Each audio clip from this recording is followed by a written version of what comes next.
Hello, I'm Tom Wilkinson, and welcome to the Thinking in English podcast, a podcast aimed at intermediate to advanced level English learners. Right now, there are thousands of migrants from Middle Eastern countries stranded on the border between Belarus and Poland in Eastern Europe. How were migrants able to travel so far away from their homelands in order to enter the EU? Why is Belarus helping the migrants travel across Europe? Is there a political explanation behind recent events? Let's talk about all this on today's episode of Thinking in English. But first, why not follow the Thinking in English Instagram page, Thinking in English podcast, or the link is in the description. And definitely take a look at my blog, thinkinginenglish.blog, for all transcripts and some extra special bonus content. Here is today's vocabulary list. As always, the written list is available in the description of the podcast and also on my blog, thinkinginenglish.blog. Influx. Influx. The fact of a large number of people or things arriving at the same time. As in, Turkey is expecting an influx of over 1,000 refugees in the next few months. On the verge. On the verge. If you are on the verge of something, or come to the verge of something, you are very close to experiencing it. For example, the company is on the verge of collapse if it can't find a new investor. To orchestrate. To orchestrate. To arrange something carefully, sometimes unfairly, so as to achieve a wanted result. For instance, the political party orchestrated a series of events to improve their candidates' reputations. To fix. To fix. To do something dishonest to make certain that a competition, race, or election is won by a particular person. For example, the referee was arrested on suspicion of fixing the match. To crush. To crush. To defeat someone completely. As in, the president used the army to crush the rebellion. Thuggish.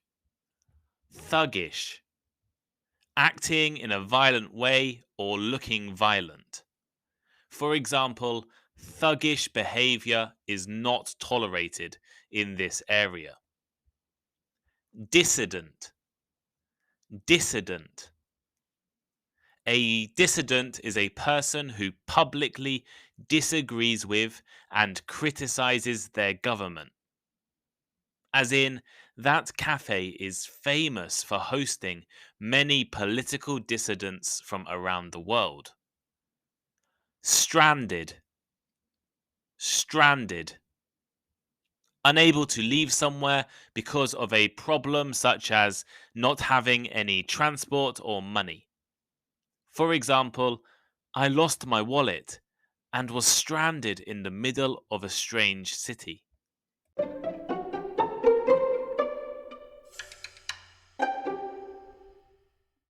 In 2015, Europe was struck by a migrant crisis.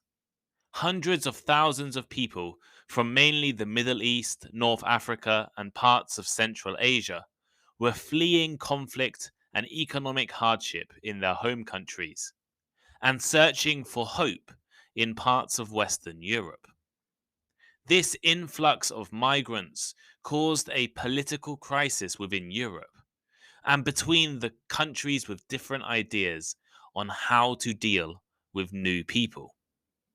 Now, 6 years later, Europe is on the verge of another migrant crisis. But this one is a little different. There are currently thousands of migrants stuck on the border between Poland and Belarus in Eastern Europe.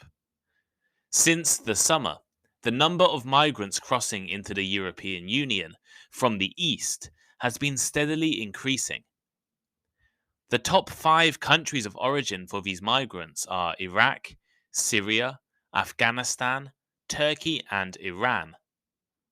Now, this might be a little surprising to hear. For those of you not from Europe, or those of you who don't know your geography very well, the route to Europe from the Middle East does not go through Belarus. Take a look at a map. For migrants to travel from the Middle East to Belarus, they have to go through or fly over numerous countries and seas. So, how did these migrants get to Belarus? What are they doing there? And why? Well, according to the European Union officials, the whole migrant crisis has been orchestrated by one man, the president of Belarus, Alexander Lukashenko. If you've been listening to this podcast for a few months, or you've gone back and listened to some of the earlier episodes, you may have heard the name Lukashenko before. Belarus is known as the last dictatorship in Europe. Last year, the Eastern European country held an election, the results of which Mr. Lukashenko likely fixed. After thousands of Belarusians protested against his government, he responded brutally, using violence and the police to crush his opposition. In response to the violence and corruption in Belarus, the European Union issued sanctions against the country. Mr. Lukashenko was not happy about this. In his attempts to get revenge against the EU and also to stay in power in Belarus, his government's actions have been getting even more extreme and thuggish. The episode I recorded about Belarus a few months ago focused on the country hijacking a plane flying within the EU in order to arrest a journalist on board. Definitely go back and give it a listen. In August, a Belarusian dissident was found dead. At the Olympic Games, an athlete from Belarus was forced to flee from her team after criticizing Belarus's Olympic Committee. For the past few months, the Lukashenko government has been trialing a new method of troubling the EU and causing problems for its rival countries. There are thousands of people living in the Middle East who would love to live and work in Europe. Lukashenko declared that he would no longer follow European rules to stop illegal immigration. Instead, Belarus's new tactic is to fly these migrants from their homelands in the Middle East to Minsk, the capital of Belarus. In Minsk, the migrants are met by armed guards, who then transport the Middle Eastern migrants to Belarus's EU borders. Once at the border, the Belarusian guards, standing with weapons and military equipment, surround the migrants and keep them in an area close to the border. They are left with no choice but to try and cross the border into the EU. The first border they targeted back in August was with Lithuania, and more recently with Latvia and Poland as well. Each of these countries has annoyed Belarus by allowing Lukashenko's political rivals to live and work there. According to the Polish government, there were around 17,000 illegal border crossings in October alone. There have been 40 flights a week leaving Middle Eastern regional hubs like Istanbul, Damascus, and Dubai, as well as direct flights from Iraqi cities. This is more than twice the number of flights compared to a few years ago. The EU has tried to stop the flow of migrants from Belarus to the EU. Iraqi Airlines has already been convinced to cancel all flights between Iraq and Belarus, while the Turkish government has now banned citizens of Iraq, Syria, and Yemen from flying between Turkey and Belarus on all airlines. Lithuania, Latvia, and Poland have put up temporary fences on the border and increased the amount of border security.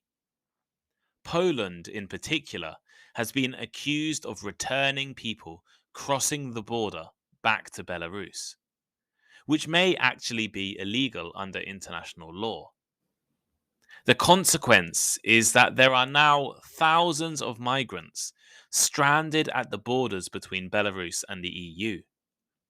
These people, promised a life in the EU by Belarusian policies, are now unable to enter EU countries or live freely in Belarus.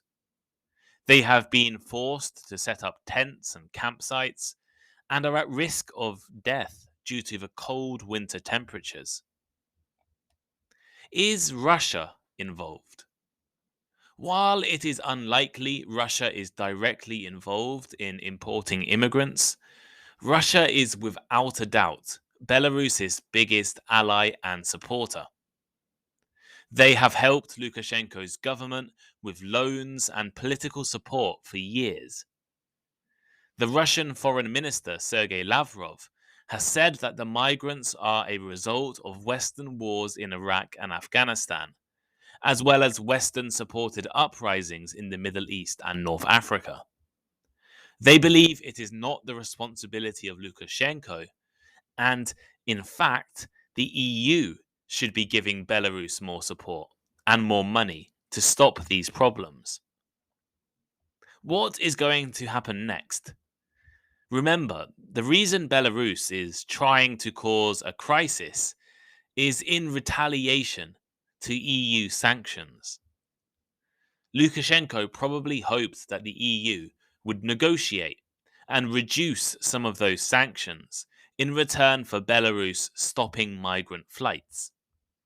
However, the opposite is perhaps likely. The EU is giving extra support to Belarus's neighbours and will probably increase sanctions over the coming weeks and months. Moreover, political experts believe that Belarus and Lukashenko will also continue to escalate the situation. He has nothing to lose and no longer really cares about his international reputation. And perhaps the most serious situation is for the migrants stuck in Belarus.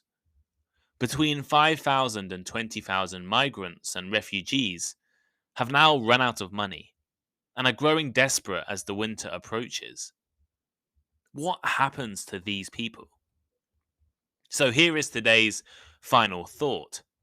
On today's episode of Thinking in English, I have tried to introduce the current crisis on the border between Poland and Belarus.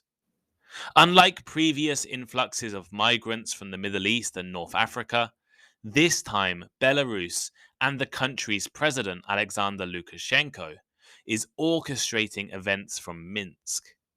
With tensions increasing between the EU, Belarus, and other affected countries, the future could see increased sanctions and perhaps even conflict.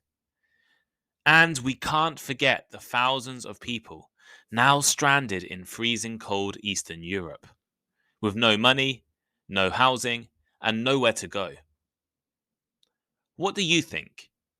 Do you think Belarus is responsible for the crisis? If not Belarus, who is responsible? What should the EU do in this situation?